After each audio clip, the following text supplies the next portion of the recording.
scaly creature is the dreaded water moccasin from the southeastern coastal plains. This is the one you hear all the stories about where while you're swimming along, they'll chase you down, bite you in the head. Not true. When you approach a cottonmouth in the wild, what they really do is they tighten up in a nice coil, even if they're floating in the water, and they tilt their head back, open their mouth, exposing the white interior, and that's where they get their other name, cottonmouth, from. Cottonmouths are pit vipers, which means they have a really sensitive heat-sensing pit between the eye and the nostril. So in the blackest of night, in the swamps and bogs they like to hang out in, they get a perfect 3D infrared image of everything going on around them. Another great thing that that pit can do is detect the difference between a net negative and net positive charge. That's important because a warm lizard and a mouse may look the same shape-wise, but scaly creatures have a net negative charge. Warm-blooded creatures have a net positive charge. That's why you get the zap when you touch your car door handle. So these guys, being pit vipers, have really long fangs that fold up against the roof of their mouth.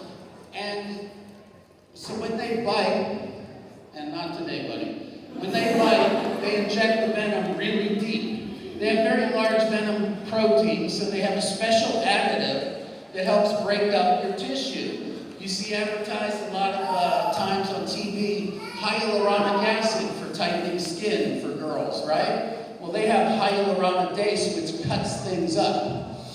And so if you were bitten by this snake and you used one of those cute little snake bite kits from Cabela's or Bass Pro, and you tried to suck venom, the only thing you're going to get is some of your own body fluid.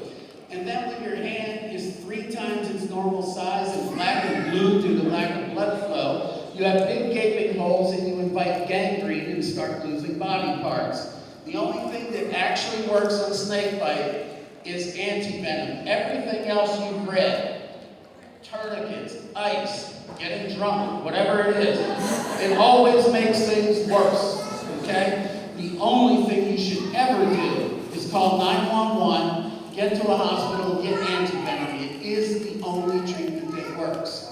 Now these guys are cool because about 10% of the population is what we call parthenogenic, which means a female can have babies without male contact. I caught her as a baby in the Florida Everglades. She's never been with another snake, let alone a cottonmouth, but she's dropped 3 litters of babies for us, so it's pretty cool. Anyway, anyone want to come up, say hi, and scratch her under the chin? Ooh, I don't even know what bar you went to last night.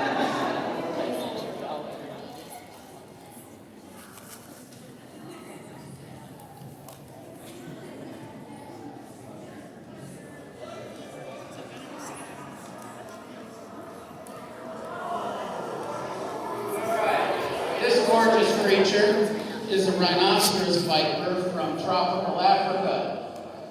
This is not a pit viper, it's what we call a true viper, so they don't have the heat-sensing pit, but they do have the really long fangs that fold up against the roof of their mouth.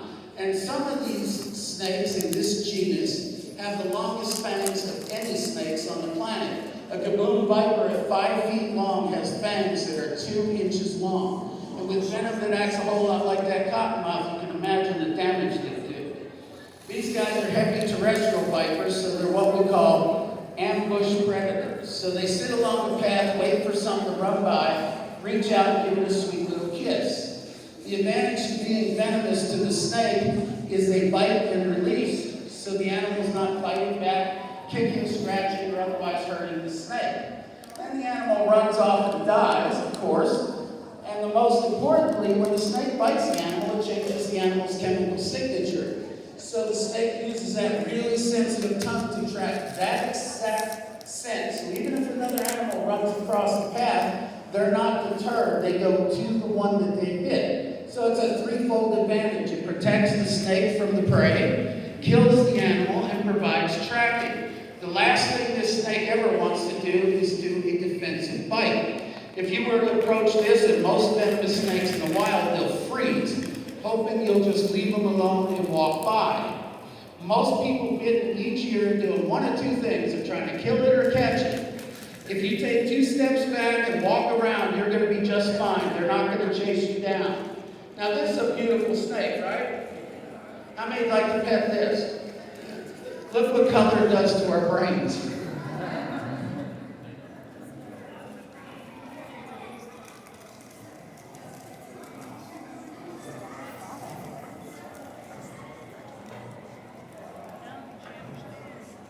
And now the nonsense part of the show where you never know what's going to happen. Which is why Brandy is sitting there. You know, so she gets bit instead of you. And right after this show, remember I announced it many times, but she comes on with some really crazy animals. These aren't crazy. I'm a normal person. She's not.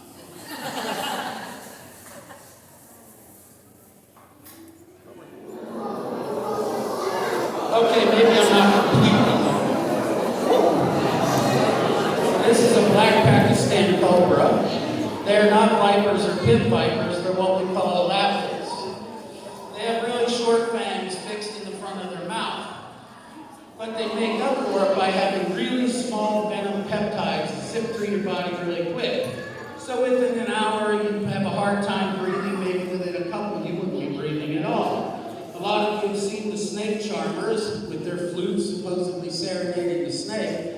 But actually, the snake charmers know the cobra's going to strike down and forward about as far as it's hooded up. So they stay just out of range, and the snake is actually following the motion, not the music. They are deaf to airborne sounds, just like all other snakes. Now, these are cool cobras. I like using them because they hood so well. And, you know, AT&T was going to hire this guy to be a spokesperson, reach out and touch someone, you know what I mean. Anyway, last year, after 25 years of using these and always feeling good about my Thyroid Cross anti-venom if something happens, we had a delegation from Pakistan say, oh yeah, we're working with anti-venom that works on those because nothing does. I thought, what? You're telling me this after 25 years? Are you kidding me? But, oh well. You want to be petted? See, he likes it. You want to try? Yes, we actually got some people who want to do it. Don't do this at home. It's not smart.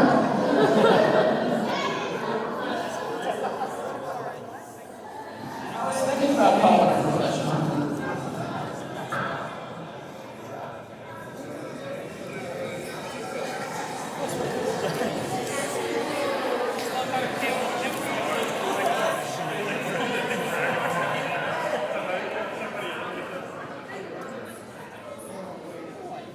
Okay, this little guy don't look like much to you, like maybe one of those little king snakes or something you see on the table. But actually, one little kiss from this snake can kill up to 100 people. This is an inland taipan from the outback of Australia. It is the world's most toxic snake. It is 8 times more toxic than number 2, the Belcher sea snake. They have a venom that does a whole lot of really cool things to you all at once. They have a very powerful vasodilator so your blood pressure drops if you pass out. Another part of the venom makes your aorta and all your arteries very, very leaky. Another part of the venom eats up all your coagulants so you bleed from everywhere. And just in case you might survive drowning in your own blood, it has the most powerful presynaptic neurotoxin of any snake on the planet. And just for good measure, also an extremely potent postsynaptic neurotoxin. Your nervous system can't communicate at all. And all that means is that if you get bit by this, you're in a lot of trouble. That being said, only 5 people have ever been bitten by one. All 5 were handling it. Oh, wait. This isn't good. Anyways, all 5 survived with anti-venom treatment. And David Williams, a friend of mine in Australia that works with anti-venom development, tells me that if you're bitten by this snake and you get anti-venom within 4 to 5 hours, you're going to be just fine. Well, you all have heard stories about 2-step snakes, 100-pacer snakes. That's nonsense. The only way you can die almost instantly from a snake bite is if you're allergic to the venom. It's kind of like the bee sting thing. The first time you're good to go. The next time, who knows? So we always say with venom, you get 1 free ride. Anyone want to try this? I hear some yes, are you kidding? That's got to be a good part. Anyways, to emphasize how important it is that you don't mess around and just get anti-venom, before I moved out here, a guy in Kentucky gets bitten on the big toe by a timber rattlesnake. Freaks out, runs in the house, gets a shotgun, shoots his toe off, and bleeds to death on the way to the hospital. That is one really well-earned Darwin Award. If you want to stay in the gene pool, call 911. It's the only thing that works. Now, as valuable as these are in the wild because they eat plague rats and bandicoots, we all know that the best use of an inland taipan is a stocking stuffer for that X.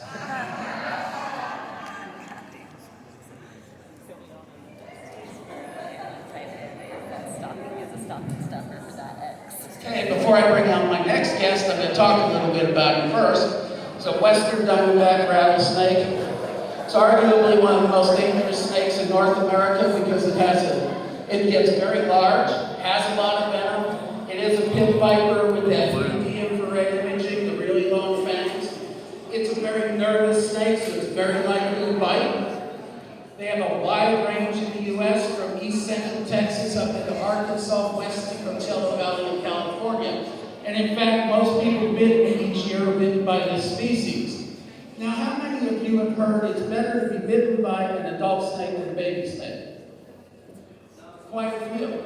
So we did a study, we found that started in Southern California. Do you really think you should believe it? Probably not. The idea is that baby snake can't control its venom. Even if that were true, let's do a logic test here. Do you want to be bitten by something with a head the size of a diamond or a grapefruit? Just think about that a minute. Duh. So, all venomous snakes from birth can control the venom flow, and they control each side separately. And they have to. That's how they get their food. So if a baby snake bites a lizard, the lizard runs off, and the crow eats the lizard, he can't hang around 2 weeks waiting to try again. So whether it's a defensive strike or a feeding strike, they get the minimum amount needed to get the job done. A lot of you have heard you can use the number of segments on the rattle to tell the age of the snakes. Not true either. Baby snakes will say 3 or 4 times a year, adding a new segment each time. After they start getting 8 or 9 of them, they start breaking off. But as adults, they may shed once a year, or in northern latitudes, every 2 years. So they're not going to replace it as fast as they break off. The rattle doesn't have any fairy dust, no beads, no poison in there. Just loosely interlocked segments, vibrate at a very high rate. It's one of the fastest vertebrate movements on the planet, and they can do it for up to 3 hours without fatigue. Heck, I can't even run up and down the stairs twice without fatigue. So anyway, what I want to do is demonstrate the speed of the strike. It's very fast. Some species clock it up to 60 feet per second. And think about all that's going into this. They got to open their mouth, rotate the fangs 90 degrees forward, bite, control the venom flow each side separately, and pull back in a flash. Now this snake really loves me, I tell you. He'll start wagging his tail in the anticipation of happiness.